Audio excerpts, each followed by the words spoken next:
Good morning students. In our last video we have learned about the measurement of the area of the regular bodies as well as the irregular surfaces. Right? Our next topic is what? The measurement of the volume. Now when I am saying volume, so you must know what is volume. So volume is what? It is the space occupied by an object. Either it is solid, either it is liquid or gas. Right? That is called the volume. Right? Now, for example, if you take a beaker, right, I'm explaining you how you can able to understand either the things occupy the space or not, right? So what I'm saying, take a beaker and pour some water in. I'm already taken a beaker and I'm not having beaker right now, so I'm just giving the example with that glass. Now see, the level of the water over here is what? See, I'm marking the level. Now the water level is up to here, right?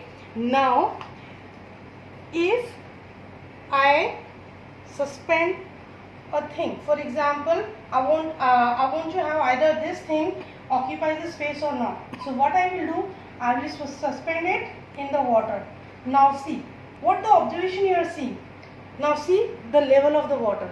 When I have suspended the thing in the glass, now the level of the water has been rising, right? So see the difference of the water level. Earlier it was over here, but when I suspended the material in that, what I get to know, the water level has been rising, right? And this rise in water level, is what? This is the space occupied by the object that I suspended in the liquid, right? So you can say that every object occupies some space. Either it is a book, either it is a table, either it is a chair, bag, bottle, whatever be the object you are having surrounding you, that occupies the space. We have taken a simple example how a solid occupies the space, and you can prove it by by dipping it into the water, right? Because whenever you are dipping it in the water level will rise up. Even if, for example, if you are putting a stone in a beaker that is being filled with water, then what will happen? The water level will rise up. So you can say that everything occupies the space, and that space occupied is what? That is called the volume, right? Now your volume, for some things it might be less, for some things it might be more. For example, if I take an example of book and I'm comparing the book with the table, now which one occupies more space, book or table? So we will clearly mention that table occupies more space. That means volume of table is greater than the volume of book. That means some things occupies more space and some things occupies less space. Also depending upon that, the volume will be higher or lower. Next thing is what? The unit of volume. Unit of volume is what? Meter cube, the SI unit. And how can I write 1 meter cube is equal to 1 meter into 1 meter into 1 meter, right? So what I can say, that 1 cubic meter is what? 1 cubic meter is the volume of cube whose each side is 1 meter, right? And this is your SI unit. Commonly used unit of volume is centimeter cube. And 1 centimeter cube is what? 1 centimeter into 1 centimeter into 1 centimeter. So we can say that the cubic centimeter is what? It is the volume of a cube having each side of 1 centimeter, right? Next comes the relation between the meter cube and the centimeter cube. So over here we know that 1 meter cube is equal to 1 meter into 1 meter into 1 meter, right? Now 1 meter is equal to how much? It's 100 centimeter, right? So instead of meter, if I want to write centimeter, so what it will become? 100 centimeter into 100 centimeter into 100 centimeter. See what I have done, I just replaced 1 meter by the 100 centimeter, that's it. Now see what it is coming, 2, 3, 4, 5, 6 and it is centimeter cube. Okay, so can I write this one 10 power 6 centimeters cube, and what is at this one? So we can write that 1 meter cube is equal to 10 power 6 centimeter cube. This is the relation of meter cube and the centimeter cube, or you can say the SI unit and the CGS unit of volume. Further we are having some other multiples of volume such as cubic decimeter, cubic millimeter. For that I am writing the relation over here, that 1 meter cube is equal to 1 decimeter cube is equal to 1000 centimeter cube, and 1 centimeter cube is equal to 1000 millimeter cube. These are the further some multiples of the volume, or you can say the further units to calculate the volume data, and these are the smaller units, right? But if I say the volume of liquid, the volume of liquid is generally measured in liter. Volume of liquid is measured in liter, and it is symbolized by the L.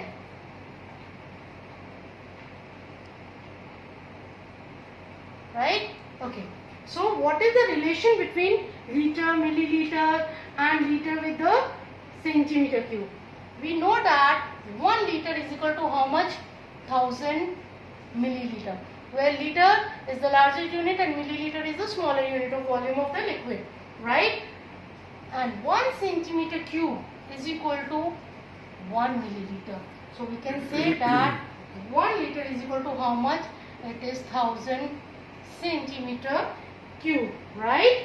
So this is the relation in between the units of the volumes. Further is the measuring, further the topic is measuring of volume of liquid, right? So as we know that volume of liquid is measured by using a container of the known capacity, right? If a milkman is coming to your door, so what he does whenever he is giving the milk to you, he takes one known beaker, right? Then put it inside the container and take out the milk and give it to you. So what he is doing? He is measuring the milk, right? Because the beaker he is using, that is of the known capacity, right? So the volume of the space inside a container is called its capacity, right? So if I say that the capacity of this glass, it will be what? Up to how much liquid I can fill it, right? So that will be the capacity of that. So volume of a container is what? It is the space inside a container, right? So even we can do thing.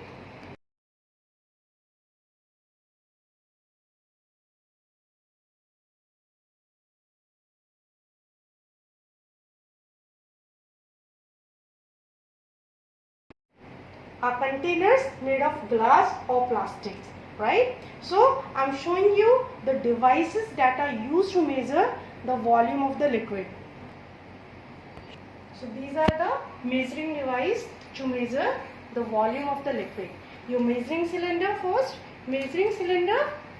then beaker, burette, oil dealers measure. Burette is specially used in the labs, and this oil dealers measure if you go to the shop to have the oil, right? So they will measure, the oil is being measured with the help of this oil dealers measure, especially they are having, right? This measuring cylinder, beaker, burette, all you can see in the labs also, right? Okay, so first we will start with the measurement of the volume by using the measuring cylinder, right? So measuring cylinders are what? These are made up of glass or plastic, right? And they are having the marking on itself. They are transparent so that it can be visible up to what level the liquid is being there. So the area of cross section is generally 10 centimeter cube, and they are having calibrations on the walls, right? So I will tell you how to measure the volume in the by the measuring cylinder. So first what we will take, we will have the measuring cylinder, right? I'm just making a rough diagram, and then fill the water up to what you want to measure the volume, right? The beaker measurement is up to here. For example, I have filled up to here. I want to know the volume of the liquid, how much I have filled over here, right? Then what I will do exactly, first I will pour the liquid in it, right? And in the measuring cylinder, and the upper level of liquid is slightly curved. Whenever you are filling the liquid in the measuring cylinder, then you will see that the upper level of liquid will be either this or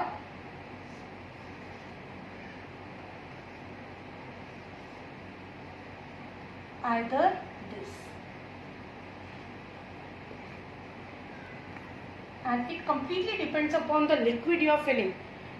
If you are filling the water in the beaker, then it will be have the curve downward, right? But if you are filling it with the mercury, then the curve will be the upper one.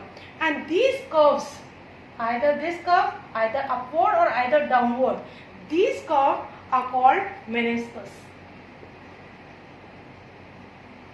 So meniscus is what? It is the upper level of the liquid that is slightly curved, right? And that meniscus, if it is curved downward, then this is called the lower meniscus, and if it is bulged upward, then it is called the upper meniscus, and this one is lower meniscus, right? So what you need to do, how to do the reading, what you will do, if it is a lower meniscus, then you will measure this level up to its lowest curve is up to what measurement, right? Up to what measurement it is coming, that will be the volume. For example, it is starting from 0 and it is up to 50, and this level, if it is 45, right, then 45 ml will be the volume of the liquid, right? But if it is upper meniscus, right, then you will see this one up to how much the upper part is being curved, then you will see over here, right? Now in case of water, then you need to take the reading from the lower meniscus, but if you are filling the mercury, then it will always having the upper meniscus, and in that case you need to take the reading from the upper meniscus, right? So in this way you will calculate the volume of the liquid with the help of beaker, with the help of measuring cylinder. Same in case of measurement of the volume by a beaker. In case of beaker, again what you need to do, measuring beakers are what? These are again made up of glass or plastics, and they are used to measure a fixed volume of liquid from a large volume. So beaker is being used to calculate the volume of liquid from the large volume, right? For example, this is a bucket having a lot of liquid, either milk or either water inside it, right? It is having a liquid, right? It is having a larger volume, right? But from this liquid, I just want 100 ml, right? Or I want, for example, if I am saying I want 500 ml, right? So what I will do, I will put this beaker inside it, fill it and take out. So what it will be? It will be 100 ml only. Then again I will take out 100 ml from here and pour it in my another vessel. Again 100, right? Again 100.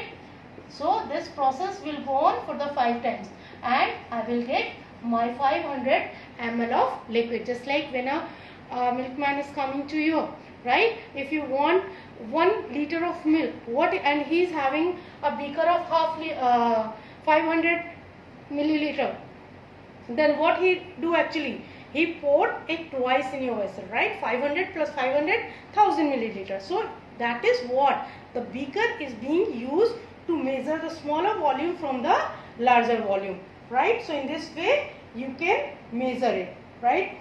And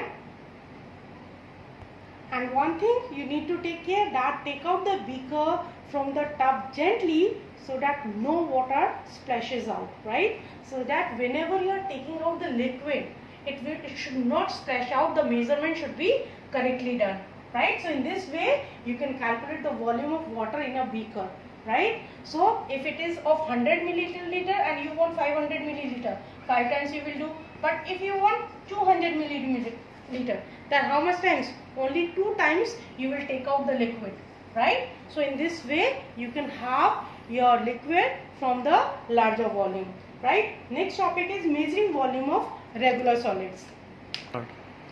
So first you must know what are the regular solids. So regular solids are what? The solids that have definite geometric shape, right? So regular solids are what?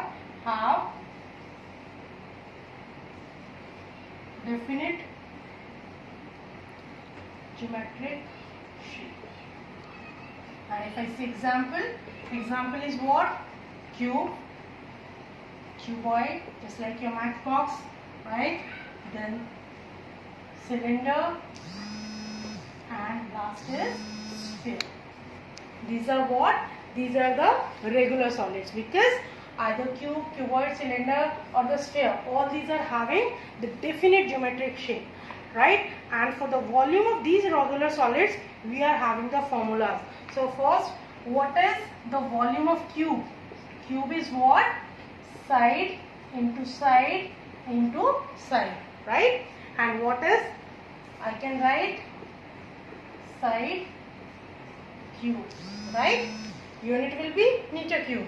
If I say for the cuboid, cuboid is what? It is having length, breadth and height. So volume of cuboid is what? Length into breadth into height. This is the volume of cuboid. Next is the volume of cylinder. Volume of cylinder is what? Pi r square h, where r is what? It is the radius. Cylinder is what shape it is having, right? This shape. So this is the radius, right? And h is what?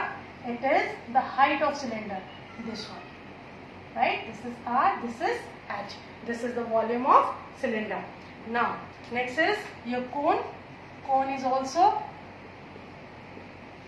the regular body, and it is having pi by 3 r square h. What is the shape of the cone? Just like your birthday caps, right? So this is what? R, right? And this is what? Height. So pi by 3 r square is what? It is the volume of cone. Next is the volume of sphere. Volume of sphere is what? 4 by 3 pi r cube, where r is what? It is the radius of sphere, right? Just like the cricket ball, these are what? These are the spheres, right? So these are your regular solids, and the volume is being calculated with the help of formula. For example, if you are having a cube of 4 centimeter, I am saying the cube, its side is 4 centimeter, right? And you need to calculate the volume. So volume will be what? 4 into 4 into 4. 4 4 ja 16, 16 4 ja 64 meter. Sorry, it was centimeter, so it will become centimeter cube. So in this way, you will calculate the volume of the regular solids, right? Example, I am taking this. Find the volume of sphere of radius 21 centimeter in liters, right? That means the volume you are calculating first, you need to calculate in centimeter cube, then you need to convert it into the liter. So first of all, sphere is what? It is a regular body, that means with the formula you can calculate. So what is the volume of sphere? Volume of sphere is what? 4 by 3 pi r cube, right? So just put the values 4 by 3 pi. Pi value is what? 22 by 7. R is what? Radius. Radius is given how much? 21. So it is cube. So we will write this one, right? So 7 3s are 3 3s are. What it is coming? 4 into 22 into 21 into 21, right? So whenever you are multiplying it, what you will get? 38808 centimeter cube. Why I am getting in centimeter cube? Because my radius was in centimeter, right? So the volume I am getting in centimeter cube. But what result I want? I want to convert it into the liters. So you must know what is the relation between liter and centimeter cube. Now we know that 1 liter is equal to 1000 centimeter cube, right? So with the unitary method you can do that. It will be how much? X and 38808 centimeter cube, right? Cross multiply, you will get that 38808 upon 1000, and the result will be what? 123, 123. So 38.808. That will be the volume of the given sphere in liter, right? So in this way you can calculate the volume of regular solid. Whatever be the solid is being given and the dimension is given, just you need to put the values in the formula, right? You will get the volume. Further, if it is being asked in another unit, just you must know the relation between smaller to the larger one and larger to the smaller units. Then only you can convert into the respective terms. Next is your measuring volume of the irregular solids. Irregular solids means to say, so irregular solids are what? These are the solids which are not having definite geometric shape, right? So volume of irregular solids are being done with the help of displacement method, right? In displacement method means to say how much water is being displaced by that solid. That displacement is being calculated and that will be the volume of irregular solid. Just I have taken the example over here. Just if it is a beaker, right? If an object is being put inside it, then what will happen? The water level will rise up, right? And how much the water level has been risen? That will be the volume of liquid. The same here with that activity. How will you do? First, I have taken the example over here. I have drawn the diagram. See, first I have taken a beaker and up to 40 ml I have filled the liquid. Till now I have not put anything over here. Only the liquid is over here. So from here what I get? The volume of water is how much? 40 ml, right? Now, when I put a stone inside it, then what is happening? See, over here it was 40, but when the stone is inside the liquid, the water level has been risen up, and so the volume of water plus stone is how much from here? It is 70 ml, right? See, it was the volume of water only, and this is the water plus stone, right? That means if I put the volume of water over here, can I calculate the volume of stone? So volume of stone will be what? Volume of stone will be what? It will be total minus the volume of water. So it will be the 30 ml.